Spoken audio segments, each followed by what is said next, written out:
ഒരിടവേളയ്ക്ക് ശേഷം മലയോര മേഖലയിൽ വീണ്ടും കരടി സാന്നിധ്യം. ചുള്ളിയോട്, നാട്ടക്കല്ല്, കരിമ്പനക്കൽ മുഹമ്മദിന്റെ കൃഷിയിടത്തിലെ തേൻപെട്ടികൾ കരടി നശിപ്പിച്ചത്. കഴിഞ്ഞ 2 ദിവസങ്ങളിലായാണ് കരടി പുലർച്ചെ 3 മണിയോടെ കൃഷിയിടത്തിലെത്തുകയും കൂടുകൾ നശിപ്പിച്ച് തേൻ ഭക്ഷിച്ചു പോകുന്നതും. 24ഓളം തേൻപെട്ടികളാണ് കഴിഞ്ഞ ദിവസം കരടി നശിപ്പിച്ചത്. ഏകദേശം 1.5 ലക്ഷത്തോളം രൂപയുടെ നഷ്ടമാണ് കർഷകനുണ്ടായിട്ടുള്ളത്. നമ്മളെ ഒരു വർഷത്തെ അധ്വാനാണിത്.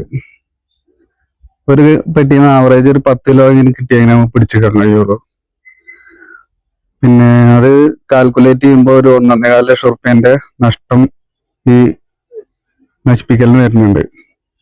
അപ്പൊ അതിന് അധികൃതർ വേണ്ട നടപടി സ്വീകരിച്ച് നഷ്ടപരിഹാരം എന്താന്ന് വെച്ചാൽ കൊടുക്കാനുള്ള ഒരു സംവിധാനം ഉണ്ടാക്കണം. ആഴ്ചയിൽ അവർക്ക് പഞ്ചാര ഒരുക്കി നമ്മൾ വെച്ച് കൊടുക്കണം. ആഴ്ചയിൽ 500 റുപ്യന്റെ പുറത്ത് പഞ്ചാര വാങ്ങിയിട്ട് അത് ഉരുക്കി പാവ് കാച്ചി അവർക്ക് തീറ്റ കൊടുക്കുന്നുണ്ട്. അങ്ങനെയാണ് ഓലെ പോകാതെ നിർത്തിച്ചിരുന്നത്. മൂപ്പർക്കാണെങ്കിൽ പണിക്കൊന്നും പോകാൻ കഴിയില്ല. അതിന് ബ്ലോക്കൊക്കെ ഉണ്ടായി. ബ്ലോക്ക് ഉണ്ടായി അങ്ങനെ അതിന്റെ ശേഷം വെട്ടാനൊന്നും പോകാൻ പറ്റൂല. 5 പെൺകുട്ടികളുടെ പിതാവായ ഇദ്ദേഹത്തിന് മറ്റു വരുമാന മാർഗങ്ങളൊന്നും തന്നെയില്ല.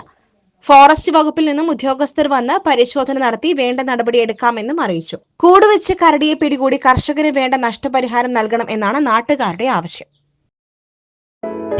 Gold, pure gold. Group Nilambur.